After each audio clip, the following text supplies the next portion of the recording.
Hi, I'm Melissa Hyatt, and I've always wondered why are helmets so important?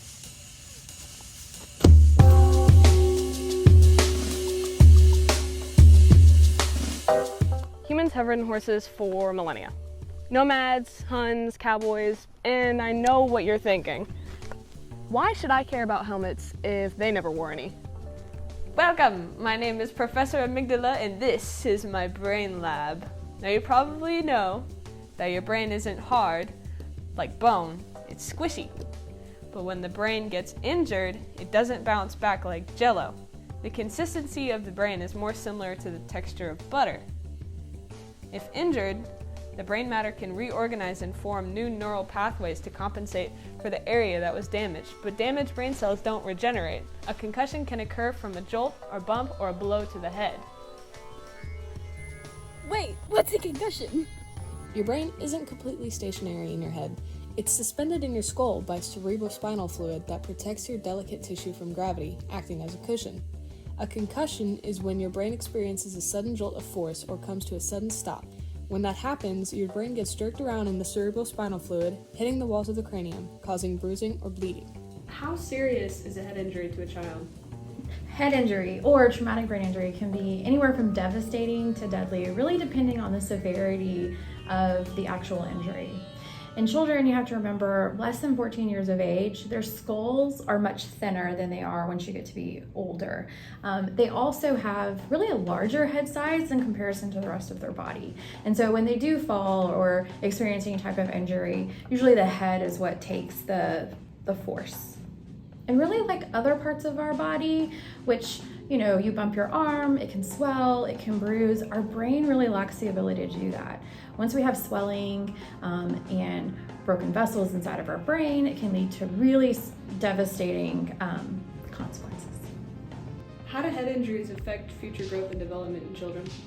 Well, your brain is responsible for really how your body completely functions. So your memory, your ability to think critically, your cognition, even your emotions are controlled by your brain. And then of course the most obvious is our motor function, right? So anytime we are injuring the brain via any sort of blunt force trauma, you have the ability to kind of lose some of those functions. And it can really be life-changing for patients that have traumatic brain injury. Do you feel helmets are important for equestrian activities? Absolutely. Traumatic brain injury is almost completely preventable by wearing a helmet. And actually, traumatic brain injury is one of the more leading causes of accidental injury in children, and all of them are mostly related to falls. So when you fall off with a helmet, you're still going to sustain some degree of injury, but the recovery, like I said, is going to be much quicker. Compared to you're not wearing any helmet, you may end up seeking medical attention immediately. You could have to be hospitalized, and you could really end up with irreversible damage. Brains don't heal like bones, and even a fall from 2 feet can cause a minor concussion. This is your brain with a helmet, and this is your brain without a helmet.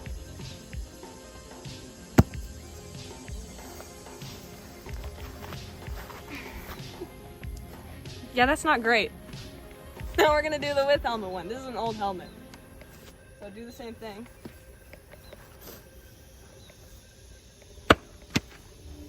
Okay.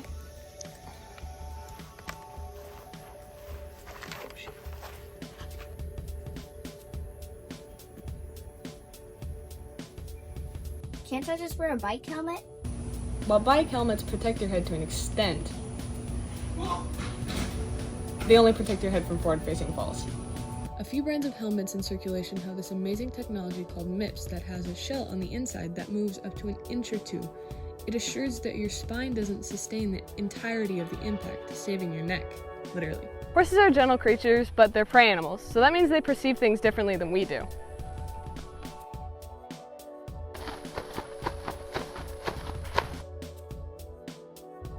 Horses are gentle but unpredictable, and as prey animals, their first instinct is to run first and ask questions later, so a fall can happen in any direction, especially if you aren't expecting it. Well, what kind of helmet do I even need? There are hundreds of companies who create equestrian-rated helmets, and finding one online is easy. You don't need the best of the best, especially if you're just leisure or lesson riding. As long as it's ASTM or SEI approved, you're good to go. I've sustained countless falls on my own, especially one where we went head over heels with me still on her. We went to the ER and the doctor said that I was really lucky that I was wearing my helmet. Otherwise, I could have gotten way worse than a minor concussion. Okay. All that to say, your brain is precious and you only get one for the rest of your life. So protect it as best you can, especially when you're doing more dangerous sports like barrel racing. Fallon Taylor, a famous barrel racer, has been an advocate for wearing your helmet after she sustained a near-fatal injury in 2009. Goes to show if a fearless barrel racer is scared of head injuries, you should be too. Wearing a helmet not only protects your head, but it sets a good example for other riders around you. Because remember, you only get one brain.